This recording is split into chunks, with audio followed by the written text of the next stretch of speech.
All right, welcome back to the channel. I'm Viper, and today let's talk about the elephant in the YouTube space, in the VR space, that VR is dead. That is not going to be VR anymore. And let's just stop. Let's stop with all that. I'm so tired of seeing these titles. This is just my little rant, but I'm so tired of seeing these titles that saying VR is dead.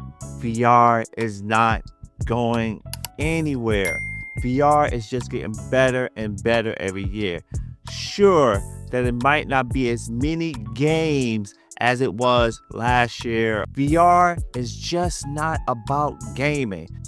For context, I've been in VR since the Gear VR. This thing right here. I just have to put my phone in here. My phone. That's how bad I wanted to be in VR. That's how long I waited for VR. And VR has evolved from this to the Apple Vision Pro. So VR is just steady growing.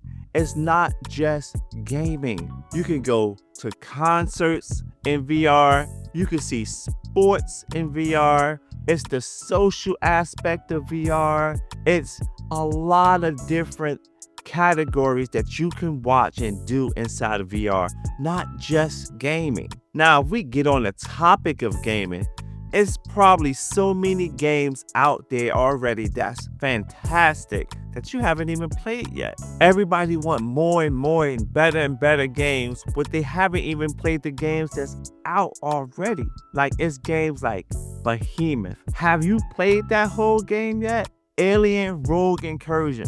Everybody I know before that game came out and I heard about and I looked at and I saw posts waiting for Alien Rogue Incursion to come out. How many people actually bought that game? How many people actually played it and finished it? There's so many games out here. Batman is one that I think a lot of people actually played. And the reason I think a lot of people played that game because it came free on the Meta Quest 3 when you brought it. I think a lot of people played that game. You got Asgard's Wrath that's out there that's phenomenal. Then don't even get to the PC side of things. You got so many PC games that's out there. Racing sims that's out there that you could put hours and hours into. Flight sims that's out there you could put hours into. You got to understand, VR was PC based first. It wasn't standalone. It was PC based first. So you needed a gaming PC to get into VR.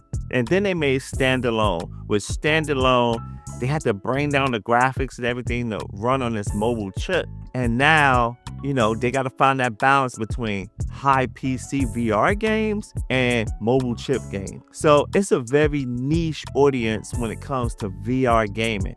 I love it. I love being able to be inside and be immersed inside games. And then, if you really want to know, when UEVR came out, it opened up the market for VR games. All these flat games that you could be immersed into and playing, people making mods like RoboCop. They got 4 6-star motion controls. It's games out there for days that you can play if you had a PC and you go that route. A lot of people play on the Xbox and PlayStation and the Switch.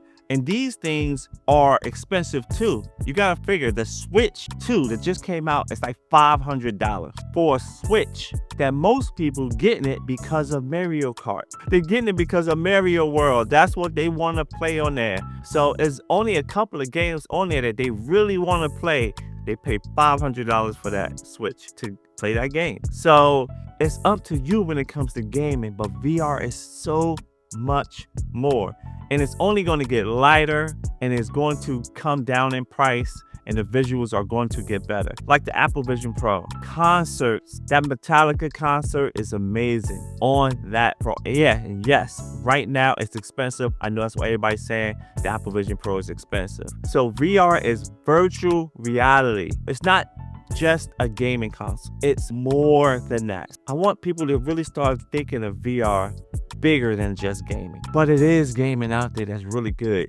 Have you even played the Ghost Town that's on there now? That game is great. So it's so many games, so much stuff to do out there. Like I said, just getting together with your friends. Me, I have daughters that we get together in VR to watch movies that they are not even here. They are in different cities, but we can sit down next to each other in VR and watch a movie together. That's priceless. It's so much other things you can do in VR besides gaming. So VR is not going anywhere. Now, developers making AAA games, they might not make as many anymore because it's a lot of, shelfware going on, and there's a lot of these little games that people playing like Gorilla Tag. They ain't put no money into it, but a lot of people play that game. So yeah, developers made Aliens and they made Assassin's Creed, which is a great game, but not a lot of people brought it. The sales wasn't as big as they expected them to be, so they're not going to make as many because they're not getting a return on their money. And I get that. The games are great, but I get where they're coming from. So let me just tell you guys to finish my little rant. VR is not going anywhere. Apple is already got on their roadmap like 2 or 3 other headsets that's coming out. And when Apple's in the game, things are just going to grow. Now, you got Samsung coming out with another headset. You got Meta is not going anywhere with their headsets. So we have a lot of different companies that's getting into the game, that's doing their thing, and that's going to make VR grow. So let's not go and think that VR is dead. VR is not dead. The gaming aspect, we might not have as many games as we had like a year ago, but it is a ton of games that's out there that you can play right now that you probably had not even played, that'll keep you going until you actually, until a game that you actually like comes out. I just wanted to put my little 2 cents into the market to say, hey, VR is an amazing platform. If you can get into VR, meet a lot of people in VR, explore VR to the fullest, not just the gaming aspect. All right, that's my rant. Thank you guys for watching. Like, subscribe, do all that stuff, and I'll catch you in the next video. Peace.